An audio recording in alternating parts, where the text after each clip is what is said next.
নির্বাচনী বন্ডের নম্বর কই, অসম্পূর্ণ তথ্য জমা স্টেট ব্যাংকের, ক্ষুব্ধ সুপ্রিম কোর্ট, ব্যাখ্যা চাইল কর্তৃপক্ষের। ফের সুপ্রিম কোর্টের ভৎসনার মুখে পড়তে হলো এসবিআইকে। শুক্রবার শীর্ষ আদালতে নির্বাচনী বন্ড সংক্রান্ত নির্বাচন কমিশনারের একটি মামলায় প্রধান বিচারপতি ডিওয়াই চন্দ্রচূড়ের নেতৃত্বাধীন 5 সদস্যের বেঞ্চ জানায় অসম্পূর্ণ তথ্য জমা দিয়েছে এসবিআই। আদালত ব্যাংক কর্তৃপক্ষকে নির্বাচনী বন্ড নিয়ে সম্পূর্ণ তথ্য জমা দেওয়ার নির্দেশ দেয়। বৃহস্পতিবার শুনানির শুরুতেই প্রধান বিচারপতি জানতে চান স্টেট ব্যাংকের তরফে আদালতে কে উপস্থিত রয়েছেন। তারপরই তিনি বলেন নির্বাচনী বন্ডের নম্বর প্রকাশ্যে আনেননি তারা, এটা তাদের প্রকাশ করতে হবে। এই মামলায় পরবর্তী শুনানি আগামী সোমবার। ওই দিনই স্টেট ব্যাংককে এই ত্রুটির ব্যাখ্যা দেওয়ার নির্দেশ দিয়েছে শীর্ষ আদালত। জানা গিয়েছে নির্বাচনী বন্ডের নম্বর প্রকাশ্যে এলে রাজনৈতিক দল এবং অনুদাতাদের মধ্যে কি সম্পর্ক তা বুঝতে সুবিধা হবে। সুপ্রিম কোর্টের নির্দেশে স্টেট ব্যাংক অফ ইন্ডিয়া গত মঙ্গলবার নির্বাচনী বন্ডের তথ্য জমা দিয়েছিল জাতীয় নির্বাচন কমিশনকে। বৃহস্পতিবারের মধ্যেই সেই তথ্য প্রকাশ্যে এনেছে নির্বাচন সদন।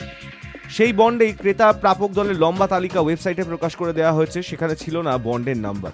তালিকা খতিয়ে দেখা যায় বন্ড কেনায় শীর্ষে রয়েছে বিতর্কিত লটারি ব্যবসায়ী মার্টিন সান্তিয়াগোর সংস্থা future gaming and hotel services. তারা কিনেছে মোট 1368 কোটি টাকার নির্বাচনী বন্ড।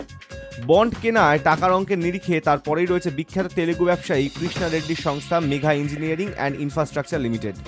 তারা 966 কোটি টাকার নির্বাচনী বন্ড রাজনৈতিক দলকে অনুদান দিয়েছে। মূলত হায়দ্রাবাদ কেন্দ্রিক এই সংস্থা একাধিক সরকারি প্রকল্পে বরাত পেয়েছে। নরেন্দ্র মোদীর জমানায় পরিচয় এবং অর্থের অঙ্ক গোপন রেখেই রাজনৈতিক দলগুলিকে চাঁদা দেওয়ার সুবিধা দেওয়া হয়েছিল নির্বাচনী বন্ডে। সেই ব্যবস্থার দায়িত্বে ছিল এসবিআই।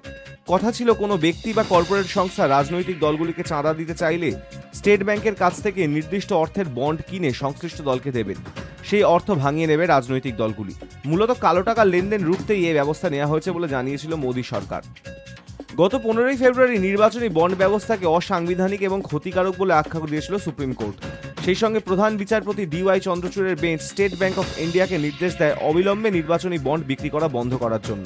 পাশাপাশি 2019 সালের এপ্রিল মাস থেকে 2024 সালের 15 ফেব্রুয়ারি পর্যন্ত কতগুলি নির্বাচন বন্ড বিক্রি হয়েছে, কোন কোন রাজনৈতিক দল নির্বাচনী বন্ড থেকে টাকা পেয়েছে সেই সংক্রান্ত সব তথ্য নির্বাচন কমিশনের কাছে তুলে দেওয়ার নির্দেশ দেয়।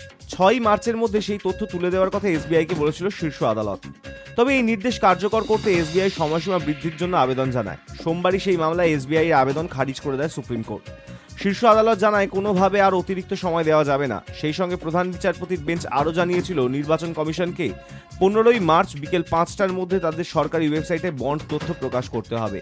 কত তারিখে কোন সংস্থা কোন দল কত টাকার বন্ড কিনেছিল তার বিস্তারিত তথ্য প্রকাশ্যে এসেছে, যাতে দেশের অগ্রগণ্য বহু শিল্পগোষ্ঠীর নাম রয়েছে।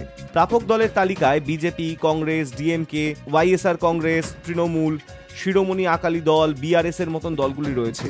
স্টেট ব্যাংক অফ ইন্ডিয়ার তথ্য অনুযায়ী 22,217টি বন্ড কেনা হয়েছিল। তার মধ্যে সব দল মিলিয়ে বন্ড ভাঙিয়েছে 22,030টি। কমিশন যে তথ্য প্রকাশ করেছে তাতে দাতা সংস্থার তালিকা 337 আর প্রাপক দলগুলির নামের তথ্য 426 পাতার। Hi news network.